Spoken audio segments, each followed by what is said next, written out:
రాజధాని Amaravati bill pass అయిన తర్వాత మరి వాళ్ళు ఏదైతే జగన్మోహన్ రెడ్డి గారు మరి మా విగన్ అనేది చెప్పారో ప్రజల నుంచి విపరీతమైన వ్యతిరేకత వచ్చి వాళ్ళందరూ కూడా ఇక వైసీపీ అనేది ప్రజల్ని విధ్వంసం చేయడానికి పుట్టిన పార్టీ అని చెప్పి ప్రతి సామాన్య మానవుడు కూడా ఆంధ్రప్రదేశ్ అభివృద్ధి గురించి కానీ ఆంధ్రప్రదేశ్ ప్రజల గురించి కానీ ఆలోచించిన పార్టీకి విముఖత చూపించారని, అదే విధంగా నెగిటివిటీ పెరిగిపోతుందన్న ఉద్దేశంతో జరుగుతున్న పరిణామాలన్నీ కూడా పేపర్లో ముక్తకంఠంతో అన్ని పార్టీలు కూడా ముక్తకంఠంతో ఏదైతే అమరావతి కావాలని ఇచ్చేశారో ఒక్క జగన్మోహన్ రెడ్డి గారి వైసీపీ పార్టీ ఒక్కటే వ్యతిరేకించింది. దీన్ని ప్రజలెవరో కూడా ఆమోదించట్లేదు, వైసీపీని తిరస్కరిస్తున్నారని చెప్పి ఏబిఎన్ ఆంధ్రజ్యోతిలో అవ్వచ్చు, అదే విధంగా ఈనాడులో అవ్వచ్చు, మామూలు పేపర్లు అన్నింటిలో కూడా చిన్న పేపర్లో కూడా అన్ని కూడా ప్రజలు ఏమనుకుంటున్నారు అనేది అన్ని కూడా రాశారు.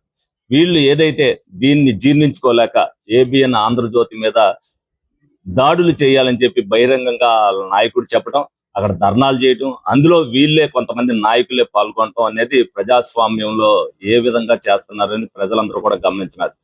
పత్రికా స్వేచ్ఛ అనేది ప్రతి ఒక్కరికి కూడా ఉంది. ఏదైతే పత్రికా స్వేచ్ఛ ఏ విధంగా ఉన్నది తప్పవచ్చు ఒప్పవచ్చు, వాళ్ళు రాయటం అనేది చేసిన కార్యక్రమం ఏ విధంగా ఉంది, ప్రజలు ఏమనుకుంటున్నారు అనేది వాళ్ళు దాంట్లో సందేశాత్మకంగా ప్రజల్లో వాళ్ళు రాష్ట్రం జరుగుద్ది. దాని పత్రికా స్వేచ్ఛకి ప్రతి ఒక్కరు కూడా కట్టుబడి ఉండాల్సిందే.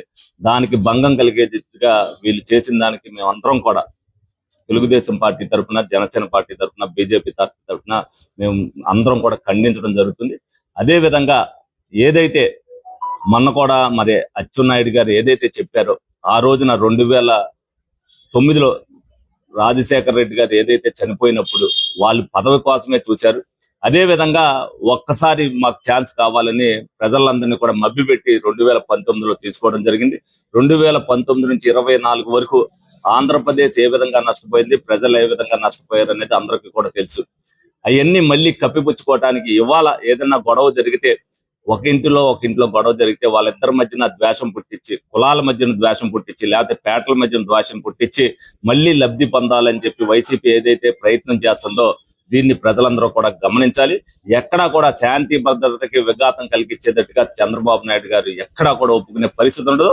ప్రజలందరూ కూడా ఇది తీసుకోవాలి. ఎక్కడైనా సరే చిన్న ఘర్షణ జరిగినా వాళ్ళు అప్రమత్తంగా ఉండాలి. దీని మధ్యలో ఎవరైతే వైసీపీ నాయకులు ఉన్నారో వాళ్ళు అందులో దూరి దాన్ని ఏదైతే కులాల మధ్యన వేరే విధంగా గొడవలు పెంచడానికి ప్రయత్నం చేస్తారు. కాబట్టి దాని జోలికి ఎవరు వెళ్ళకోకుండా ఏ విధమైన ఇబ్బంది ఉన్నా సరే అక్కడ ఉన్న లోకల్ నాయకులు కానీ లేకపోతే ఎవరైతే ఎమ్మెల్యే ఉన్నారో అక్కడ సంప్రదించవలసిన పరిస్థితి ఉంటుంది. ఎట్టి పరిస్థితుల్లోనూ ఏదైతే రౌడీ మొక్కలు చేస్తున్నారో దాన్ని ఉపేక్షించేది లేదని చెప్పి చంద్రబాబు నాయుడు గారు ఏదైతే చెప్పారో రాష్ట్ర వ్యాప్తంగా లా అండ్ ఆర్డర్ విషయంలో కఠినంగా తెలుగుదేశం పార్టీ కూటమి ఉంటుందని చెప్పి సందర్భంగా మీ అందరూ కూడా తెలియజేయడం జరుగుతుంది.